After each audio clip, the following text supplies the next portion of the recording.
America को हमेशा अपनी ताकत पर घमंड रहता है और उसका घमंड कई बार टूटा है और पूरी दुनिया में जलील हुआ है। बात कर रहा हूं सन 1999 की। बात कर रहा हूं अमेरिका का पहला वो जेट, पहला वो जहाज जो उसने स्टिल्थ बनाया था बमबारी करने के लिए। स्टिल्थ यानी रडार पर नजर ना आने वाला, जिसको पकड़ना नामुमकिन था।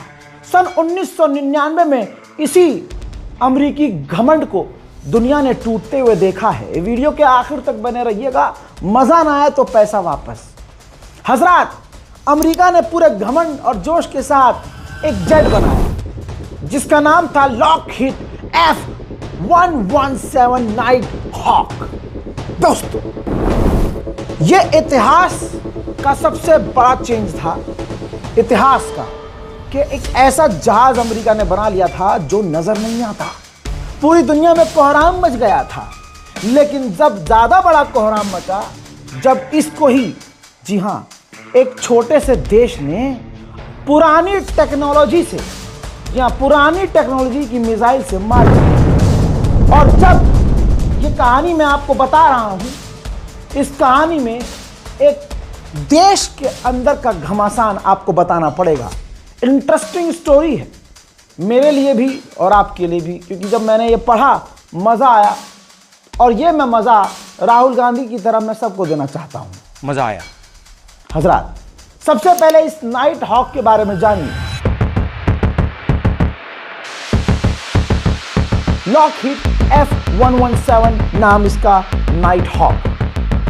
स्टिल था, ग्राउंड पर, जमीन पर, आसमान से हमला करने के लिए इस्तेमाल किया जाता था। इसका नाम F117 है। इसका मतलब, F का मतलब फाइटर जेट नहीं, यह सिर्फ और सिर्फ बमबारी करने के लिए था। इसको पहली बार चुपके से उड़ाया अमेरिका ने 1981 में, दुनिया को बताया 1983 में, और पब्लिक के सामने रखा 1988 में कि हाँ, इसको हम उड़ा रहे हैं। लेकिन 2008 में इसको एक्सपायर कर दिया, ग्राउंड कर दिया।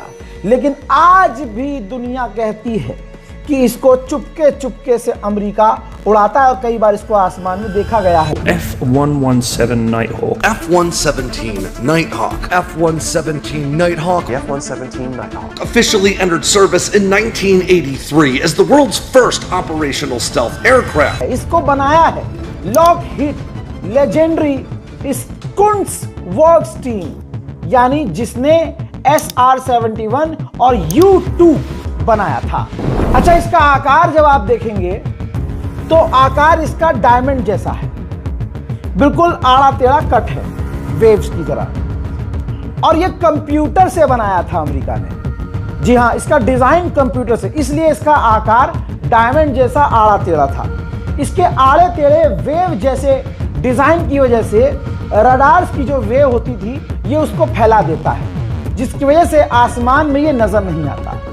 दोस्तों, इसके अंदर पूरी तरह से रडार एब्जॉर्बिंग मटेरियल लगा हुआ है, यानी अगर रडार इसको पकड़ना भी चाहे तो ये इसकी शुआओं को जब्त कर लेता था। और ये आज भी इस टेक्नोलॉजी का इस्तेमाल किया जाता है कि इस मटेरियल की वजह से, रडार एब्जॉर्बिंग मटेरियल, इसकी वजह से ये चीज नजर नहीं आती। इसकी जो दुम है वो बिल्कुल वी शेप की है। हालांकि ये आज बहुत पुराना हो चुका है, लेकिन ये दुनिया का पहला ऐसा जहाज था अमेरिका का जो स्टिल था। दावा ये था इसको कोई देख भी नहीं सकता। सोचिए, उस जमाने में 1988 में इसकी स्पीड 1100 किलोमीटर प्रति घंटा थी, रेंज 1700 किलोमीटर से पार। 1700 किलोमीटर दूर तक बमबारी करके अमेरिका तबाही मचा सकता था। हजरात, इसका पहली बार इस्तेमाल पनामा 1979 में इस्तेमाल किया गया अमेरिका ने। फिर गल्फ वार 1991 में अमेरिका ने, भाई साहब, हजारों बमबारी बगदाद में और आसपास के इलाकों में।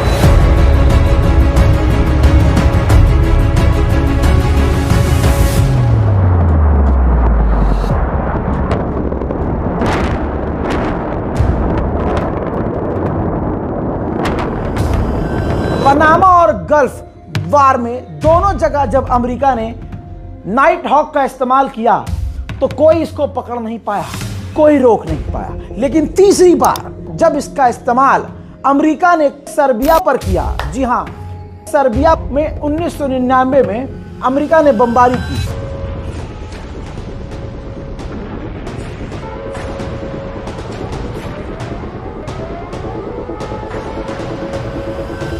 दोस्तों कहानी पलट गई। वहीं वहां के सर्बिया के कमांडर ने पुराने जमाने की रशियन मिसाइल, बहुत पुरानी, नाम उसका S-125 नेवा, जो सोवियत संघ के समय की मिसाइल थी पुरानी, उसको जमीन से दागकर इस ना दिखने वाले नाइट हॉक को मार। Bank angle, bank angle, bank angle.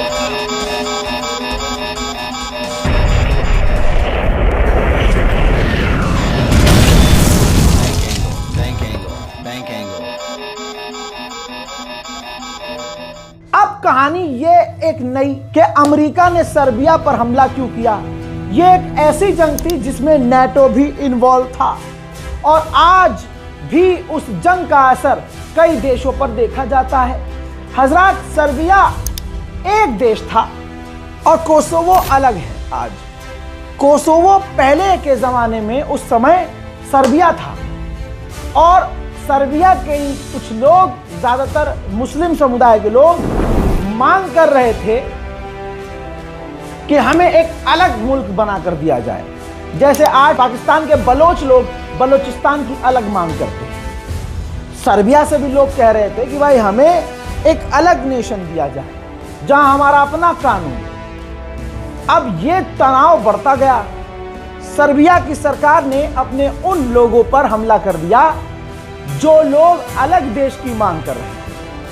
अब ये जो हमला किया, इसको जुल्म के अंदर काउंट किया गया और अमेरिका यहां बीच में कूद गया और अमेरिका ने कहा, ऐलान कर दिया कि सर्बिया नरसंहार कर रहा है, सर्बिया अपने लोगों के ऊपर जुल्म कर रहा है, लिहाजा हम इन्वॉल्व होंगे और हम इसके खिलाफ हैं। इसके बाद नाटो भी बीच में कूदा, पूरी तरह से प्लानिंग की गई।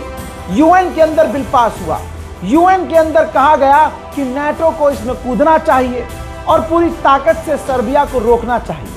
फिर वही हुआ, नाटो की सेना उतार दी गई और नाटो का ही मेंबर अमेरिका था, तो नाटो की सेनाओं ने भाई लगातार सर्बिया पर लगभग 78 दिन बमबारी की। मार्च 24, 1999 से बमबारी शुरू हुई और नाटो ये बमबारी सर्बिया पे कर रहा था। इस ऑपरेशन का नाम था ऑपरेशन अलाइड फोर्स।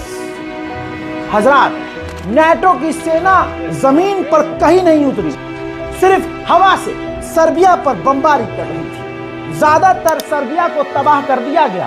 कहां नाटो, कहां एक छोटा सा सर्बिया। हजरात, मिलिट्री बेस सर्बिया के उड़ा दिए गए, ब्रिज यानी पुल, दो इलाकों को मिलाने वाले, पावर ग्रिड, इसके अलावा वहां की राजधानी की सरकारी बिल्डिंग सर्बिया की नाटो ने उड़ा दी। उसमें खास रोल इसी बॉम्बर का था, F-117। इसी जंग के दौरान मार्च 27, 1999 सर्बिया का एक इलाका बुदजानवोक्सी, इस इलाके में एक पायलट कर्नल डेल जेल्को यूएसएफ से, भाई ये अपना उड़ा रहे थे जहाज नाइट हॉक, अमरीकी नाइट हॉक, और उस उड़ान को नाम दिया गया था वेगा 31, ऑपरेशन को वेगा 31। अब जासूसी करने में सर्बिया उस वक्त सही था, रडार पर नहीं देखा उस अमरीकी जहाज को, जासूसी से पहले ही पता चल गया था कि नाइट हॉक बमबारी करता हुआ हमारे सर्बिया के इलाके की तरफ आ रहा है। उस वक्त जनरल जोल्तान दानी, जाहिर सी बात है मुझे तो लग रहा है कि वो मुसलमान ही होंगे, नाम जैसा है जुल्तान, सुल्तान नहीं जुल्तान दानी पहले से ही हिसाब किताब सेट करके, फील्डिंग सेट करके बैठे थे। उन्होंने सोवियत के जमाने का S-125 नेवा मिसाइल सेट किया और जैसे ही सामने नजर आया नाइट हॉक, मार दिया मिसाइल। नई टेक्नोलॉजी को पुरानी टेक्नोलॉजी की मिसाइल से जो मार गिराया, भाई दनदनाता हुआ वो जहाज F-117 जमीन पर गिर गया। पायलट ने इजेक्ट कर लिया। आनन फानन अमेरिका ने स्पेशल टीम बनाकर अपने पायलट को तो बचा लिया, लेकिन अब वो जहाज का मलबा जमीन पर था। भाई सर्बिया की सेना ने जांच करी और बड़ी चालाकी और चतुराई से उस मलबे को F-117 के मलबे को चाइना और रशिया को बेच दिया। दोनों ने भरपूर फायदा उठाया और अमेरिका का सारा तेल निचोड़ दिया। हजरात, उस वक्त सर्बिया पर जब नाटो ने हमला किया, बमबारियां की, 8.5 लाख लोग डिस्प्लेस हुए, 13,000 से ज्यादा आम लोग मारे गए और नाटो की यह बमबारी कंट्रोवर्शियल थी।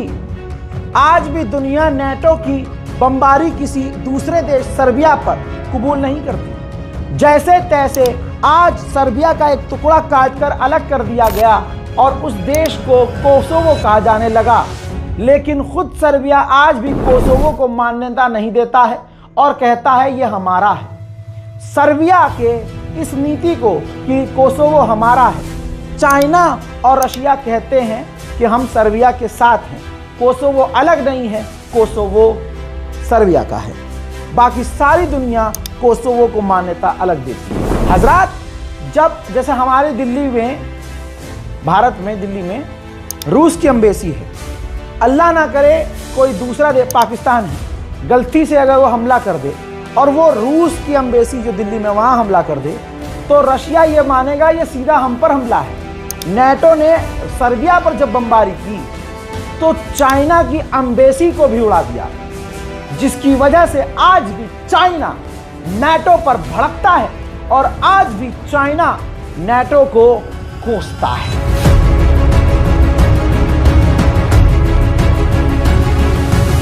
NATO's Barbarian Act is a gross violation of the United Nations Charter, international law, and the norms governing international relations. ये दो बड़ी कहानियां थी जो आपको बतानी थी। दुनिया का पहला जो स्टील्थ जहाज है उसको रूसी मिसाइल से मारा। 2008 में F-117 नाइट हॉक को रिटायर कर दिया गया और उसको रिप्लेस किया गया F-22 और F-35 फाइटर जेट, जो आज अमेरिका टॉप लेवल का उड़ाता है। लेकिन आपने देखा है F-16 और पता नहीं कितने फाइटर जेट आज भी ससुरे उड़ते उड़ते गिर जाते हैं। तो यह अकड़ किस चीज की अमेरिका में, ये अमेरिका चाहे। आजाद, ये कहानी सबसे इंटरेस्टिंग है। सोशल मीडिया पर, यूट्यूब पर ऐसी कोई रिपोर्ट मौजूद नहीं है। इस पर किसी ने इतनी डिटेल में वीडियो नहीं बनाई है और भी बहुत सारे अपडेट दे चुका हूं। आगे आप जो कहेंगे उन ऐसे ही कहानियों पर, आपके मन की कहानियों पर और ऐसे ही अनदेखी अनजानी स्टोरीज रजाग्राफी सोशल आपके सामने लाता रहेगा। करना कुछ नहीं है, सिर्फ बटन दबाना है सब्सक्राइब का। जय हिंद।